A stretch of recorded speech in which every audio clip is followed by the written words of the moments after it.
Pernahkah Anda membayangkan sebuah hadiah bisa menjadi awal dari korupsi? Pastinya, semua orang pernah menerima hadiah.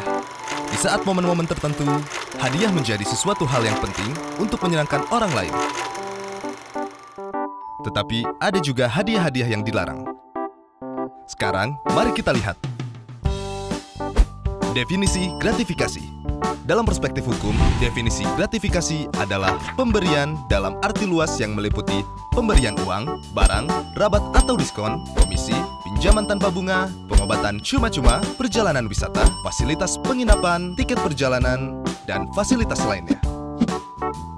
Gratifikasi tersebut baik yang diterima di dalam negeri maupun di luar negeri, dan yang dilakukan dengan menggunakan sarana elektronik atau tanpa sarana elektronik. Semua pemberian ini dikatakan gratifikasi jika penerimanya adalah pegawai negeri atau penyelenggara negara.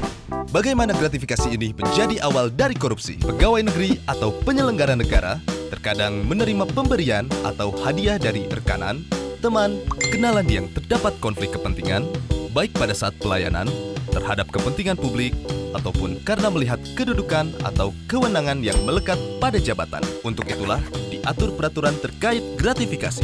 Aturan terkait gratifikasi diatur dalam pasal 12B besar dan 12C besar Undang-Undang Nomor 20 Tahun 2001.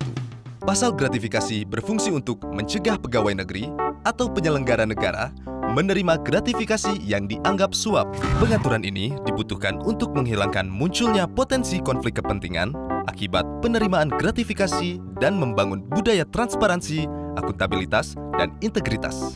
Mungkin kita sebagai masyarakat juga belum memahami apa saja unsur-unsur pasal gratifikasi. Lalu, apa sajakah unsur yang terdapat dalam pasal 12B besar dan 12C besar? Adanya penerimaan gratifikasi. Penerima gratifikasi adalah pegawai negeri dan penyelenggara negara. Pegawai negeri yang dimaksud adalah pegawai negeri sebagaimana dimaksud dalam Undang-Undang Kepegawaian atau aparatur sipil negara. Pegawai negeri sebagaimana dimaksud dalam Pasal 92 KUHP, pemangku jabatan atau amtenar. Orang yang menerima gaji atau upah dari keuangan negara atau pejabat di pusat maupun di daerah. Orang yang menerima gaji atau upah dari suatu korporasi yang menerima bantuan dari keuangan negara atau daerah. Orang yang menerima gaji atau upah dari korporasi lain yang mempergunakan modal atau fasilitas dari negara atau masyarakat. Penyelenggara negara yang dimaksud adalah pejabat negara yang menjalankan fungsi eksekutif, legislatif, atau yudikatif, dan pejabat lain yang fungsi dan tugas pokoknya berkaitan dengan penyelenggaraan negara. Gratifikasi yang dianggap suap. Gratifikasi diperoleh dari pihak yang berhubungan jabatan dengan penerima, dan penerimaan gratifikasi tersebut bertentangan dengan kewajiban atau tugas penerima. Gratifikasi yang diterima tersebut tidak dilaporkan kepada KPK dalam jangka waktu 30 hari kerja sejak tanggal gratifikasi diterima. Bagaimana pembuktian penerimaan gratifikasi di pengadilan? Misalnya, pejabat negara menerima gratifikasi yang nilainya 10 juta rupiah atau lebih.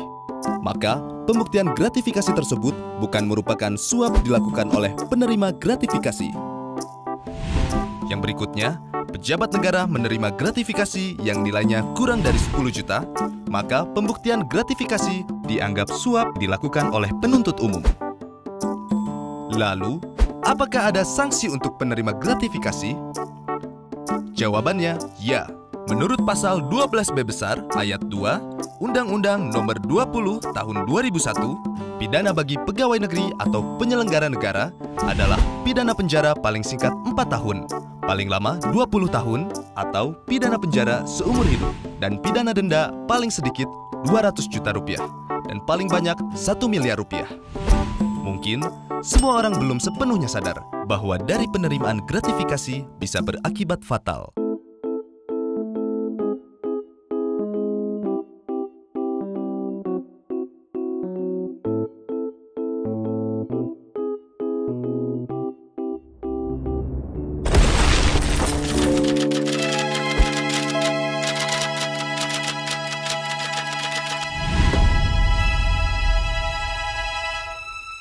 Yuk tolak gratifikasi ilegal. Berani tolak, hebat. Laporkan penerimaan gratifikasi melalui go.kpk.go.id.